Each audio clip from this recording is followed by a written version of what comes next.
আমি মোহাম্মদ মিজানুর রহমান সিরাজগঞ্জ ৬ ৭৭ আসনের বাংলাদেশ জামাত ইসলামী মনোনীত এমপি পদপ্রার্থী।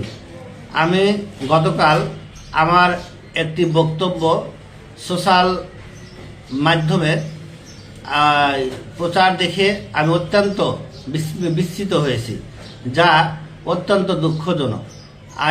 এই বক্তব্যটি গত 2 মাস আগে স্বরূপপুর কাশিনাথপুর দাখিল মাদ্রাসায় আমাকে অতিথি হিসেবে আহ্বান করার প্রেক্ষিতে উক্ত মাজলিসে আমি বক্তব্য দিয়েছিলাম, যা আমার বক্তব্যটাকে সম্পূর্ণ না দিয়ে খণ্ডিত অংশ ভাইরাল করা হয়েছে। শুধু সাদাতপুরের জামাতের গণজোয়ার দেখে ঈর্ষান্বিত হয়ে একটি পক্ষ আমার বিপক্ষে আমার বক্তব্যকে খণ্ডিত অংশ ভাইরাল করা হয়েছে, যা আমাকে সম্পূর্ণ হেয় করার চেষ্টা করা হচ্ছে।